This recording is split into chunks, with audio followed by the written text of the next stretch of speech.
Amis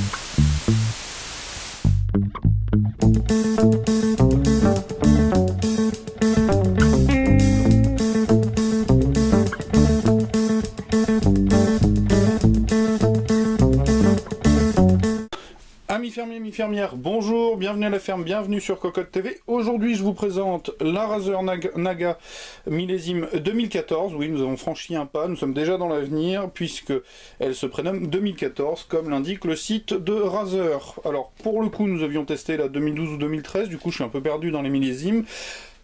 Toujours est-il qu'elle nous revient avec quelques évolutions, la plus notable, les plus notables puisqu'elles sont au nombre de 2, la présence de switch mécanique et la présence d'un capteur de 8200 dpi. Alors, comme d'habitude, du vert, du noir, chez Razer, une petite boîte à rabat qui la laisse admirer. Passons de suite à ce qu'il y a à l'intérieur. À l'intérieur, on retrouve ce verre que je trouve magnifique, j'adore ce verre.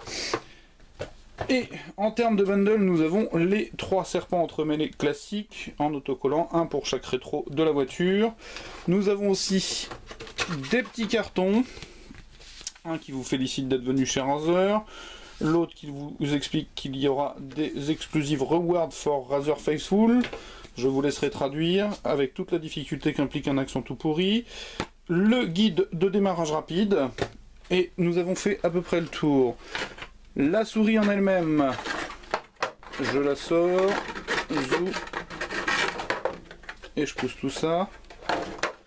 C'est une souris qui est maintenant connue, hein, on ne reviendra pas sur le fait que voilà.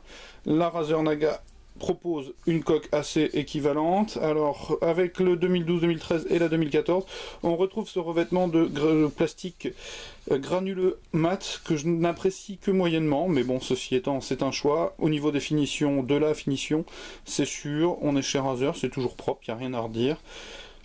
Que dire de plus que c'est une souris connue, ça vous le savez. Alors sur la droite, on va trouver un pavé de caoutchouc antidérapant avec une petite plateforme pour l'annulaire. La coque est très arrondie, porte les 3 serpents entremêlés en remontant avec des clics physiquement non séparés, les boutons de DPI, une molette au défilement assez ferme, pas trop caoutchouteuse, ça va, quadridirectionnel avec une bande de caoutchouc crantée en acrylique blanc de façon à s'illuminer. Sur la partie gauche, la plus grande caractéristique de cette Naga, le pavé de 12 boutons. Comme avec la 2012-2013, on retrouve des boutons qui, même s'ils sont petits, sont tous dotés de leur inclinaison propre. Je ne sais pas si ça se voit à la caméra. Résultat, en fait, ils sont tout à fait préhensibles, il n'y a vraiment pas de souci. Il est bien rare d'en activer 2 en même temps. C'est vraiment le tour de force de cette Naga, c'est de proposer autant de boutons, tout en restant tout à fait préhensible, attrapable et tout à fait utilisable. Je ne vous cache pas que je ne saurais vous dire s'il s'agit de Switch MX, Chérie, j'en sais rien. En tout cas, ce qui est sûr, c'est que ça clique, c'est tout souple. On sent peut-être un petit peu effectivement une sorte de mécanisme. J'irai pas jusqu'à dire que c'est du vrai méca, mais bon, les clics, rien à redire. En dessous, on trouve les patins, de l'avant à l'arrière, un patin qui entoure le capteur, donc la nouveauté, capteur 8200 dpi. Le câble, comme toute bonne gameuse, est gainé, se termine par un USB plaqué or. Au niveau du tarif, je vous cache pas que je l'ai pas en tête. Au niveau de la technique, je l'ai dit 8200 dpi. Je reprends la boîte. Elle encaisse, il me semble, de tête 50G d'accélération, si je ne m'abuse. Tout à fait. Le pooling rate est réglable à 1000 Hz. Les 12 boutons, évidemment, sont programmables, ce qui nous en fait un total de 19. Que dire d'autre? Que le support logiciel et le Razer Synapse de 0, en espérant qu'il y ait eu quelques mises à jour, mais normalement il me semble bien qu'il y en a eu, hein, parce qu'au tout début c'était pas tout à fait ça.